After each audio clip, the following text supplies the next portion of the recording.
You know, bro, me myself, I have been wrongfully convicted and definitely relate to the unjust of the judicial system.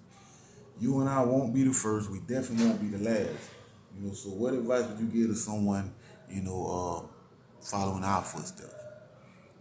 Well, see, and our footsteps, we don't even necessarily know that this is where we're headed because we're not, um, the initiators of the circumstances that brought us here. So I say to the young people, I say, hey, listen, man, prepare, man, because you got people who's going to accuse you, just like you got these dudes right now in your circle, making falsities and stuff like that. You're going to have people that actually have influence, over whether or not society supports your liberty and your right to take care of your household and your family, and they're gonna allow you. You know what I'm saying? And so, you know, start learning the law. Get yourself a Black's Law dictionary.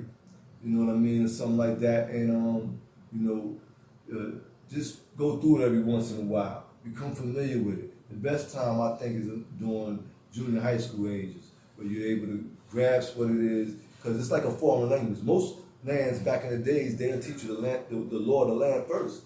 You know what I'm saying? That's the first thing you're gonna learn, so you're not gonna be tripping up. Out here, it's like a secret society thing with this law. You know what I'm saying? You got to go and pass all these things just to be accepted as somebody who could represent themselves competently in the law. You know what I'm saying? I mean, I can understand as far as representing other people. You definitely should. Have to go through a rigorous, examination. But yeah, prepare yourself, and you can do it. It took me a while. The first law book I read, it took me about 3 months to read the first 2 pages and comprehend it. I kept reading the first 2 pages over and over again. So, um, yeah, uh, they use the word as instead of the word because, and that would throw me. Like, okay, you're using as. What does that mean? Like, they're saying instead of saying because such and such happened, they say as such and such happened. You know, and they go forward for there. From there, you got a lot of little things like that, which is commonly interpreted by those who are astute at law. You know what I'm saying? You're gonna These things are commonly interpreted to them in a specific way, but to you, it's more generalized. And Synonymous to shall and must in but shall in and the must, language of law. but shall and must, those things right there are basically commands when it comes down to the law. And a lot of times you'll find out, especially out here in Florida, that they're not abiding by the shall and must as far as the judicial system, which these shall and must is to keep them, in their line. You know what I mean? And they're bucking the shall and must, but they want you to stay in line. And you're gonna find that they're not gonna protect you to the full extent of the law, but they're gonna punish you to the full extent of the law. You understand what I'm saying? This is mostly what you're gonna find out. My people are gonna find out here. You know what I mean? So I want you to be prepared for that. I want you to start recognizing that the challenges that you're facing right now are just preparation for the challenges that you're going to face later. It's not to say, hey, once you come over this hump, it's going to be a rainbow on the other end and a pot of gold. No, get that out your mind. The simplicity of life, you know what I'm saying, that we want to enjoy, you know what I'm saying, is a falsehood that's going to have you actually suffering more. A lot of this stuff that they feed you as far as how things are on TV, you know what I'm saying? You'll think that, you got a million cop shows. So, that they're going to handle their business when it comes down to corruption and you know, other officers, you know, I guess we could say malpractice in the art of law enforcement. You know what I'm saying? They're not going to handle it the same way. You know what I'm saying? You're never going to hear about them getting in a shootout with another officer because the other officer was a murderer or a drug dealer. But we know that they have them. I'm not saying that all of them are like that. I'm not going to condemn any group of people in that fashion. You know what I'm saying? But I'm going to say that, hey, you don't hear that. So, you know what I'm saying? You're going to have to be able to defend yourself. You You know what I mean? You're gonna have to have some type of knowledge of the law, and you're gonna have to use patience and composure to achieve that.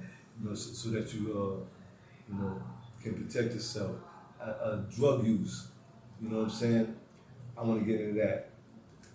A lot of times, we grab these drugs when we're in our early teens, going through puberty, when we're insecure, when we want to feel cool or be cool with somebody, or we just don't want to care about what's going on. You know what I mean? And we're uncomfortable with ourselves. That's because we're going through a puberty, and it's like growing pains. It's a body chemistry change. But these habits that we grab by grabbing these intoxicants, or what these things take decades to overcome, to get off of.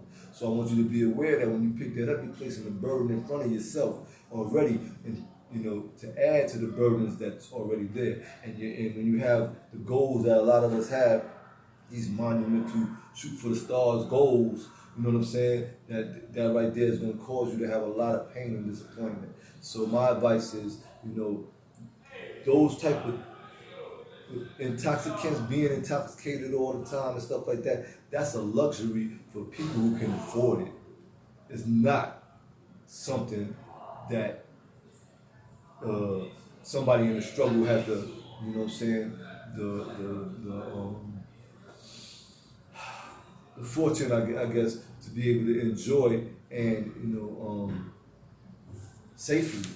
Okay, so you're going to be throwing a lot of things away. Also, temperament. This is why I stress patience and composure, because the simple fact that you can be the man, and you got this person loving you, this person loving you, everybody believes in you, you're young. But you got the naysayers, and they're telling them, oh, you don't need to believe in him, he ain't nothing. There's nothing special about him, he's just like everybody else. Man, this is what they want. Then, you got everything going, you got these people believing in you, man, then you get into a situation where somebody steps on your sneaker in the mall, and now, man, now you got to do 5, 10, 20 years, boom, for a situation that you didn't get out of control, and you wonder why they're not there. They're not there, and it took me a long time to realize this too. They're not there because of the simple fact that they gave you their all then. You know what I'm saying? And now they're scared of you. They're scared of the love that they have for you, the love that they had for you. You know what I'm saying? They're not going to be there because they've been made to look like a fool because you put them on the back burner for this situation. Don't let people just come up in your life and take over your whole life, especially a stranger.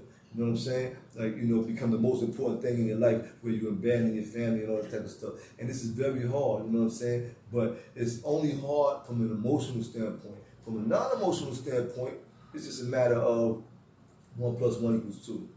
So try not to be so emotional. Try to practice patience and composure. You understand?